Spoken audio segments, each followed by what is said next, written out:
कहानी की शुरुआत हुई एक लड़की को दिखाने से जो कहानी की मेन कैरेक्टर है। इसका नाम एस्टर होता है। एस्टर का ताल्लुक जूस इन यहूदी फैमिली से है। ये उनका रिलीजन मजहब है। वो कुछ सोच रही थी, फिर अपना सामान पैक करती है, कमरे से नीचे बाहर आ गई जहाँ पर कुछ जूस औरतें खड़ी थी। आज इनका फेस्टिवल त्योहार था तो सब लोग एस्टर को भी विश करती है। वो वापिस से कमरे में आई, अपना सारा सामान यहाँ तक के फोन भी बेड पर रखती है। अपनी दादी की तस्वीर लेकर घर से बाहर आ गई। एक औरत उससे पूछती है, एस्टर कहाँ जा रही हो? उसने जवाब दिया कि मदर इन लॉ के घर, यानी उसके हस्बैंड की मॉम के घर। औरत हैरत से बोली, मदर इन लॉ? पर उनका घर तो उस तरफ है ना, तुम इस तरफ क्यों जा रही हो? जिस पर एस्टर बिना कुछ कहे वहाँ से भाग जाती है। अब तक हम जान गए कि एस्टर शादीशुदा है। तो अब हम उसके हस्बैंड को देखते हैं जिसका नाम यंकी था। वो भी अपनी मॉम के घर खाने पर आया था। उसकी मॉम ने उसे बता दिया कि एस्टर अभी तक नहीं आई। जो सुनकर यंकी भी काफी हैरान रह गया कि वो अभी तक आई क्यों नहीं। तब उसकी मॉम गुस्सा करने लगी कि वो हमेशा ऐसे करती है, लेट ही आती है। आज न जाने ये लड़की कहाँ गई होगी। जबकि एस्टर तो भागकर अपनी पियानो टीचर के घर आ जाती है। दरअसल एस्टर भागने वाली थी, जिस सब में उसकी टीचर मदद कर रही है। टीचर उसे पासपोर्ट और एक गिफ्ट देती है। एस्टर काफी जज्बाती हो गई, उनके गले से लग जाती है, फिर वहाँ से निकल गई। गाड़ी के जरिए जल्दी वो एयरपोर्ट पहुँच जाती है क्योंकि वो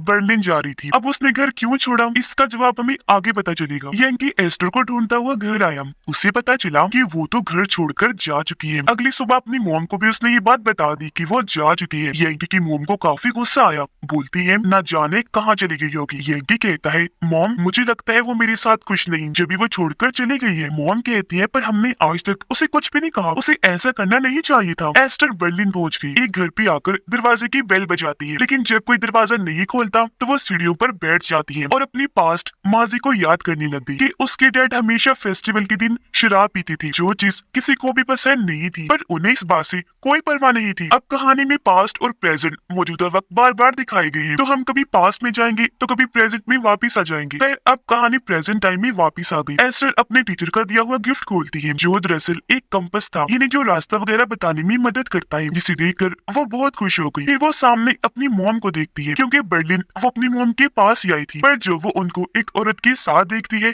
तो फिलहाल उनके पास नहीं जाती। यंकी की फैमिली सोच रही थी कि एस्टर ऐसे अचानक कहाँ जा सकती है, जबकि वो तो बर्लिन की गलियों में घूम रही थी। वो खुद को आजाद समझ रही थी, क्योंकि वो एक ऐसी माहौल से आई थी जहाँ एक किस्म का औरतों को कैद करके रखा जाता है, यानी कि उन्हें कुछ भी करने की इजाजत नहीं थी। उतनी आजादी नहीं थी जितनी मर्दों को होती है। वो एक कॉफी शॉप में गई, देखती है कि एक लड़के को कॉफी के कप्स उठाने में मसला हो रहा है, इसलिए वो पूछती है, क्या मैं आपकी मदद कर दूं? जिस पर उसने भी हाँ कहा। वो लड़के के साथ कॉफी लेकर एक म्यूजिक स्कूल में आ गई, क्योंकि ये लड़का एक म्यूजिशियन था। एस्टर म्यूजिशियन लड़के के ग्रुप से भी मिली, और जब वो उनकी परफॉर्मेंस देखती है, वो जब म्यूजिक बजा रही थी तो एस्टर काफी जज्बाती हो गई। उसकी आंखों में आंसू आ गई थी, क्योंकि उसे भी शुरू से ही म्यूजिक सीखने का बहुत शौक था, लेकिन उनकी फैमिली में जाहिर है बहुत सख्ती थी, तो जो लड़कियों को म्यूजिक में जाने की इजाजत नहीं थी। कहानी फिर से पास्ट में आई, जहाँ एस्टर अपनी फैमिली के साथ यंकी के घर आई, क्योंकि आज इनकी शादी की बात होनी थी। जब एस्टर और यंकी दोनों मिलते हैं तो वो उसे भी बता देती है कि मुझे म्यूजिक बहुत पसंद है, जिस पर यंकी ने साफ मना कर दिया कि लड़कियों को म्यूजिक नहीं सीखना चाहिए। इससे एस्टर को बुरा तो लगा,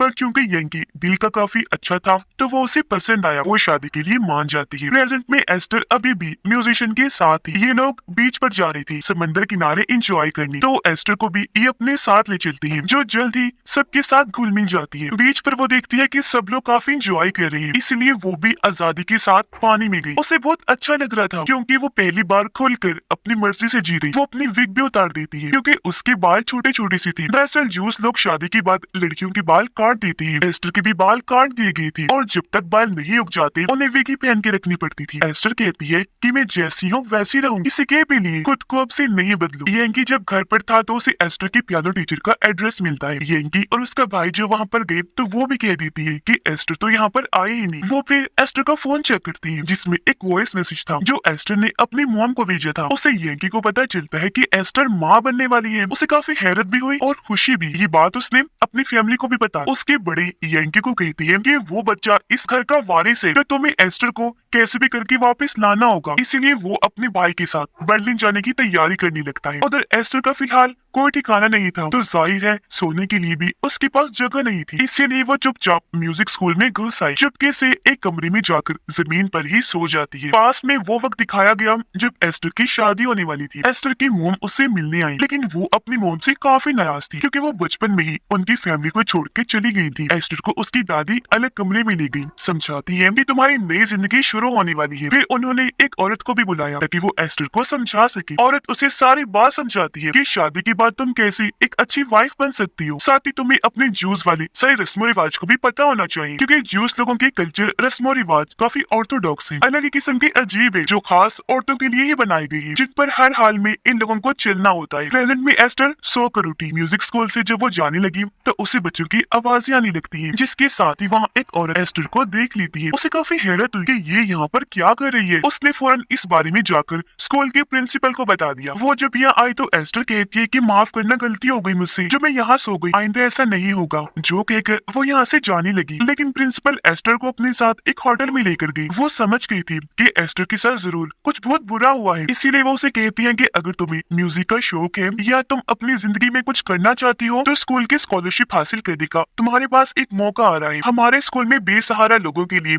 एक प्रोग्राम रखा जा रहा है जिसमें जीतने वाले बच्चों को स्कॉलरशिप मिलने के चांसेस है। अगर तुम चाहो तो उस प्रोग्राम का फॉर्म भर सकती हो। इस पर एस्टर भी कह देती है, ठीक है सर, मैं आपको सोच के बता दूंगी। यंकी और उसका भाई एस्टर को ढूंढते हुए बर्लिन पहुंच जाती है। सुबह को ये जब होटल के कमरे में थे तो यंकी का भाई अपना सामान निकालता है, जिसमें यंकी को एक अजीब सा बॉक्स दिखा। उसने जब खोलकर चेक किया तो अंदर एक गन थी, जिसे देख वो काफी डर गया कि ओह माय गॉड, ये अपने साथ गन लेकर आया है, शिट, ये अब किसी को मार ना दे। उधर एस्टर खास प्रोग्राम का फॉर्म भरने म्यूजिक स्कूल आ जाती है, लेकिन उसने एड्रेस की जगह कुछ नहीं लिखा था। रिसेप्शनिस्ट देखकर कहती है, बेटा आपने एड्रेस में कुछ नहीं डाला, ये जरूरी है। इसलिए एस्टर अपनी मोम के घर का एड्रेस डाल देती है क्योंकि उसका अपना यहाँ कोई ठिकाना नहीं था। यंकी और उसका भाई एस्टर को ढूंढने उसकी मोम के घर गए, लेकिन वो अंदर से उन्हें कह देती है कि वो यहाँ पर नहीं आई और उनके मुंह पर ही दरवाजा बंद करके अंदर चली जाती है। वो फिर अपनी दोस्त को बताने लगी कि मुझे अपनी बेटी एस्टर पर तरस भी आता है क्योंकि उसकी शादी काफी छोटी उम्र में ही हो गई थी। और यहाँ से पास्ट का वो सीन दिखाया जाता है जब एस्टर की शादी हो रही है। सभी लोग काफी खुश थे क्योंकि ये एस्टर के लिए काफी बड़ा दिन है। प्रेजेंट में एस्टर म्यूजिक स्कूल आई जहाँ पर बाकी स्टूडेंट्स म्यूजिक की प्रैक्टिस कर रही थी। एक लड़की ने जब देखा कि एस्टर ने भी म्यूजिक प्रोग्राम में हिस्सा लिया तो वो उसका मजाक उड़ाने लगी। कहती है कि जूस वाले काफी ऑर्थोडॉक्स होते हैं, वो औरतों को किसी भी किस्म की आजादी नहीं देती, सारी आजादी सिर्फ मर्दों के लिए ही होती है। औरत उनके नजदीक सिर्फ घर के अंदर रखी जाने वाली कोई चीज है और बस बच्चे पैदा करने के लिए ही होती है। उसकी ये बात सुनकर एस्टर को काफी गुस्सा आ गया। वो कहती है, बकवास बंद करो, मैं बच्चे पैदा करने वाली कोई चीज नहीं हूँ, समझी, मैं भी ये म्यूजिक प्रोग्राम करूंगी, देखना तुम। जिसके बाद सभी मिलकर म्यूजिक की प्रैक्टिस करने लगती है और अब वक्त के साथ साथ एस्टर की भी उनसे दोस्ती हो जाती है। वो म्यूजिशियन लड़की की एक दोस्त के घर गई जहाँ सभी उसे काफी पसंद करने लगी, पक्की दोस्त बन जाती है। पास में जब एस्टर की शादी हो गई तो उसके बाल काटे जा रहे होते हैं और वो बेचारी काफी दुखी होकर रोने लगती है। उसका गम साफ बता रहा था कि वो अपने बालों से कितना प्यार करती थी, पर अब चाहकर भी वो उन लोगों को नहीं रोक सकती। जबकि प्रेजेंट में लगातार यंकी और उसका भाई एस्टर को ढूंढने की कोशिशें कर रही थी। एस्टर जो अभी भी अपने दोस्तों के साथ थी, खुशी से कहती है कि मुझे पूरी उम्मीद है मैं स्कॉलरशिप का प्रोग्राम जीत जाऊंगी। अब उसका खुद पर इतना यकीन देखकर उसके दोस्त कहते हैं कि जरा हमें पियानो तो बजा कर दिखाओ, हम भी तो देखें कि तुम वो कैसे बजाती हो। वो उनके सामने अब पियानो बजाने लगती है, पर उसका ये तरीका काफी पुराना होता है, जो देखकर वही लड़की कहती है कि हम इतनी मेहनत करते हैं, प्रैक्टिस करती है और कितना अच्छा पियानो बजा लेती है, फिर भी हमें पक्का यकीन नहीं है कि हम जीतेंगे या नहीं। पर तुम इतने पुराने स्टाइल से बजा रही हो और फिर भी तुम्हें कितना यकीन है। तुम्हारा अंदाज देखकर तो मुझे लग रहा है कि ये प्रोग्राम तो क्या, अगले 10 प्रोग्राम्स में भी तुम नहीं जीत सकोगी। ये सुनकर वो काफी दुखी हो गई, फौरन उठी, वहाँ से बाहर ही आ जाती है। उसने अपनी दादी को रोते हुए कॉल की, कहती है, दादी जी मुझे समझ नहीं आ रही अब मैं क्या करूँ। पास्ट में दिखाया गया कि एस्टर की शादी को काफी वक्त हो गया था पर उसका बच्चा नहीं हुआ, जिस वजह से यंकी की मोम बच्चे के लिए उस पर काफी प्रेशर डाल और वो बेचारी चुपचाप बस सुनती ही है। प्रेजेंट में एस्टर डॉक्टर के पास आई अपना चेकअप करवाने क्योंकि वो प्रेग्नेंट थी, उसका बच्चा पैदा होने वाला था। वो फैसला करती है कि अब मैं इस बच्चे के साथ ही अपनी सारी जिंदगी गुजारूंगी। यंकी और उसका भाई एक बार में आई जहाँ यंकी एक औरत से कहता है कि मेरी वाइफ शायद मेरे साथ खुश नहीं, मुझे उसकी खुशी के लिए क्या क्या करना चाहिए। तब औरत ने बताया कि तुम उसकी हर हाल में मदद करो, उसका साथ दो और उसे हर वो चीज दो जिसकी उसे जरूरत है। पास्ट में एस्टर को जब बार बार बच्चे के लिए प्रेशर दिया जा रहा था तो उसे काफी बुरा लगता है। प्रेजेंट में यंकी एस्टर की मॉम के घर गया, उन्हें अपना नंबर देते हुए कहता है कि एस्टर का जैसे कुछ पता चले मुझे फौरन बता दीजिएगा। लेकिन यंकी के भाई को एस्टर की मॉम पर शक था कि पक्का इसने एस्टर को कहीं छुपा के रखा हुआ है और ये हमसे छुपा रही है। इसलिए एक दिन चुपके से वो एस्टर की मॉम के घर घुस आया। वहाँ जब छानबीन करने लगा तो उसे एस्टर के म्यूजिक प्रोग्राम के फॉर्म मिल जाते हैं जो पोस्ट वाला आदमी यहाँ रख गया था, क्योंकि एस्टर ने यहाँ का एड्रेस दिया था। इसलिए एस्टर अपने दोस्तों के साथ एक म्यूजिक क्लब में आई, जिस बीच वो म्यूजिशियन लड़की के साथ डांस करने लगती है जो अब उसका दोस्त बन गया था। जबकि यंकी का भाई भी उन फॉर्म्स के जरिए इस क्लब में पहुंच गया और अब वो एस्टर को भी यहाँ देख लेता है। सबूत के तौर पर वो एस्टर की कुछ तस्वीरें बना लेता है ताकि यंकी को दिखा सके, और ये वही तस्वीरें थी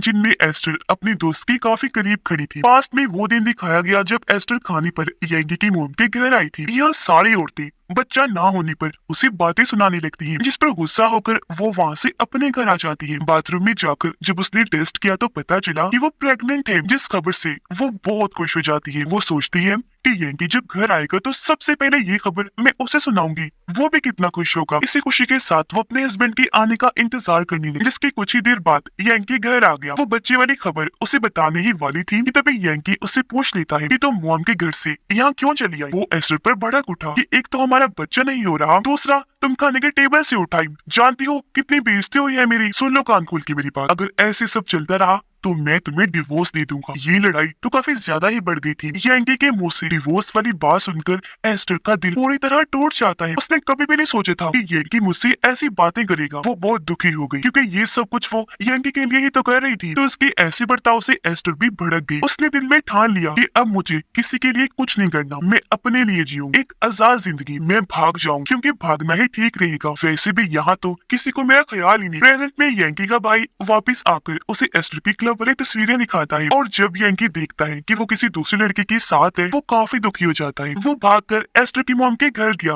उनसे कहता है आपने उसे कहाँ छुपा के रखा हुआ है, प्लीज बता दीजिए। उस दिन मैंने गुस्से में वैसे उसे डिवोर्स की बात की और वो घर छोड़ के चली गई। ऐसा कुछ नहीं है, मैं तो उसे बहुत प्यार करता हूँ। अब मैं बहुत दुखी हूँ, मैंने उसे किसी और लड़के के साथ देख लिया है। तब एस्टर की मॉम भी यंकी को कह देती है कि तुम कभी भी समझ नहीं पाए दिल से कि वो तुमसे चाहती क्या है और तुम उसके लिए क्या थी, वरना तो वो तुम्हें कभी भी छोड़ के ना जाती। एस्टर जो अपने दोस्तों के पास जा रही थी, यंकी का भाई उसे देख लेता है। वो उसे पकड़कर जबरदस्ती गाड़ी में बिठाता है और एक पार्क में ले आया। समझाने लगता है कि तुम बहुत बड़ी गलती कर रही हो। तुम्हें क्या लगता है तुम अकेली बगैर किसी सहारे के इस शहर में रह पाओगी? भूल है तुम्हारी, और जब तुम्हें अपनी गलती का एहसास होगा ना तो तुम रोते हुए वापस आओ, लेकिन उस वक्त तुम्हारी मदद करने वाला कोई नहीं होगा। वो एस्टर को फिर गन देते हुए कहता है कि ये लो, रखो अपने पास। जिस दिन तुम्हें अपनी गलती का एहसास हो जाए ना, इससे खुद को शूट करके अपनी जान लेना, मर जाना। जो कहकर यंकी का भाई वहाँ से चला जाता है। जिसके बाद एस्टर अपनी मॉम के घर आए, उन्हें सारी बात बता देती है। दोनों माँ बेटी जिस बात ही हो गई रोने लगती है। जाहिर है इतने वक्त के बाद जो मिल रही थी। उसकी मॉम कहती है मेरी बेटी तुम परेशान मत हो, अब मैं तुम्हारे साथ हूँ। एस्टर गुस्से से पूछती है मॉम आपने बचपन में ही हमें खुद से अलग क्यों कर दिया, क्यों सबसे अलग रहने लगी थी? तब उसकी मॉम बताती है कि बेटा ना मैं तुम्हारे डैड को पसंद थी ना वो मुझे अच्छी लगती थी, इसलिए हर वक्त हमारी लड़ाई होती रहती थी। तंग आकर मैंने तुम्हारे डैड को डिवोर्स दी, पर कोर्ट ने तुम्हारी सारी जिम्मेदारी मुझे ना देकर तुम्हारे डैड को दे दी। हालांकि मैं चाहती थी कि मेरी बच्ची तुम भी मेरे साथ रहो। अपनी मॉम की ये सारी बातें सुनकर एस्टर एक बार फिर जज्बाती हो गई, जोर से उनके गले से लग जाती है। फिर अगले दिन उसकी मॉम एस्टर को म्यूजिक प्रोग्राम के लिए तैयार करती है, क्योंकि आज एस्टर का इम्तिहान था। उसने जजेस के सामने अपनी परफॉर्मेंस देनी थी, और फिर एस्टर प्रोग्राम वाली जगह पर पहुंच जाती है। उसकी परफॉर्मेंस देखने उसके सारे दोस्त भी आए हुए थे, और तो यंकी भी यहाँ पहुंच जाता है। वो जजेस को कहती है कि आज मैं आपको पियानो बजा के नहीं दिखाऊंगी, बल्कि आज मैं गाना सुनाने वाली हूँ। वो पहले सबको बताती है कि कैसे ज्यूस रिलीजन में हमें रोका जाता है, हर चीज से मना किया जाता है, किसी भी किस्म की आजादी नहीं दी जाती। यानी कि वो अपनी सारी परेशानियों ने बता रही थी, जिसके बाद वो गाना सुनाने लगती है। वो बहुत दिल से गाती है, जो चीज उसकी आवाज में दर्द को साफ जाहिर कर रही थी। उसकी जिंदगी की सारी मुश्किलात तकलीफें गाने के जरिए जाहिर हो रही थी, मगर सबको उसका गाना काफी पसंद आया। यहाँ तक कि वो लोग भी गाने में इतना खो गए गई। ये सब जज्बाती हो जाते हैं। गाना खत्म करने के बाद जब सारे लोग बाहर आए तो एस्टर देखती है कि यहाँ पर यंकी भी आया हुआ है। वो उसे कहता है कि मैंने भी तुम्हारा गाना सुना है, तुमने बहुत अच्छा गाया, मुझे बहुत खुशी हुई। तुम्हें समझने में मुझसे बहुत बड़ी गलती हो गई है, प्लीज मुझे माफ कर दो। वो फिर उसे एक म्यूजिक वाला लॉकेट देते हुए कहता है कि चलो घर चलते हैं। जिस पर एस्टर कहती है कि नहीं, अब मैं वापस नहीं जाऊंगी, मुझे ये जिंदगी बहुत प्यारी है, ये आजादी काफी पुरसकून है। उसका हस्बैंड एस्टर को काफी मनाता है, गिड़गिड़ाता है, यहाँ तक कि अपने बाल भी काट लेता है, जो उनके कल्चर और रिलीजन में काफी जरूरी समझी जाती है। पर अपने हस्बैंड की लाख रोकने पर भी वो नहीं रुकती, वहाँ से चली जाती है, क्योंकि अब उसे अपनी पूरी जिंदगी आजादी से जीनी थी। यंकी का भाई भी उसे रोकने की कोशिश करने लगा, पर उसे भी वो धक्का मारकर आगे बढ़ जाती है। वो ठान चुकी थी कि अब मैं किसी के भी दबाव में आकर घुट घुट के नहीं जीऊंगी, बल्कि आजादी वाली जिंदगी जीऊंगी, जैसे खुले आसमान में पंछी जिया करते हैं, जिनके ऊपर कोई रोक टोक नहीं होती। उसने पूरी तरह से इस जिंदगी को अपना लिया था, ये चाहे इसका अंजाम कुछ भी होता। और इसी के साथ ये कहानी इधर ही खत्म हो जाती।